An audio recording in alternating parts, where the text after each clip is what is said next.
انت قلت لي بقى ان الخلاصة التانية ان النجاح مش بالحظ، بس هو يعني ايه مش بالحظ؟ طيب خليني أنا أسألك سؤال، إحنا كلنا عايزين ننجح صح؟ اكيد صح.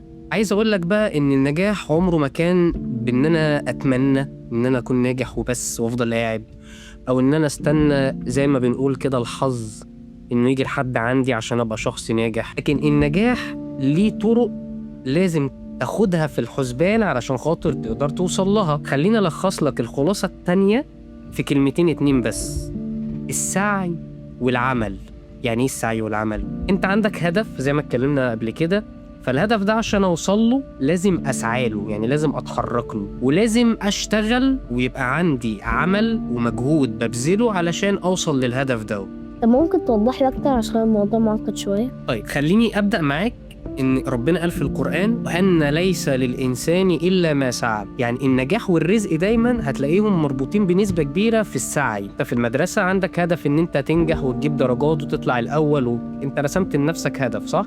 فأنت الهدف دوت عمره ما هيجي وأنت قاعد في البيت وعلى البلاي ستيشن والموبايل وبتلعب وتقول خلاص أنا كده كده إن شاء الله هبقى أنجح. لا، ده تواكل مش توكل. لكن أنا باخد بالأسباب، بسعى، بعمل أقصى مجهود عندي، وفي الآخر النتيجة بتبقى من عند ربنا وفقا للسعي والمجهود والطاقة اللي انت بذلتها. يعني من الآخر محدش بيوصل لحاجة أو بياخد حاجة إلا لما بيتعب ويشتغل. لكن المشكلة إن في ناس كتير بتفهم السعي أصلا غلط فما بتوصلش للهدف بتاعها. في حديث بقى عن النبي عليه الصلاة والسلام عليه الصلاة والسلام بيقول فيه الفكرة اللي أنا عمال أشرحها لك وبحاول أوصلها لك: لو أنكم تتوكلون على الله حق توكله لرزقكم كما يرزق الطير تغدو خماصا وتروح بطانا. يعني إيه؟ شرح الحديث باختصار إن الطير بيطلع يتوكل على ربنا وبيسعى عشان يدور على رزقه وربنا بيرزقه، ما بيقعدش بقى في العشة ويقول لك أنا أكل هيجيلي ورزق هيجيلي. فما بالك بقى بالإنسان؟ بص يا حبيبي، خلاصة اللي أنا بقوله لك ده إنك ما تستناش أبدا الفرص هي اللي تيجي لحد عندك.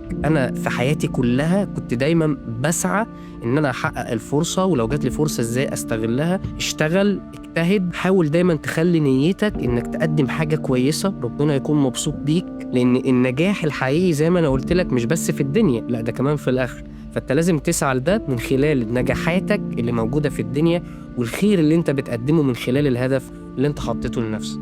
فهمت. يعني انا لازم اشتغل واجتهد عشان خاطر اوصل للهدف اللي انا نفسي فيه وابقى شخص ناجح.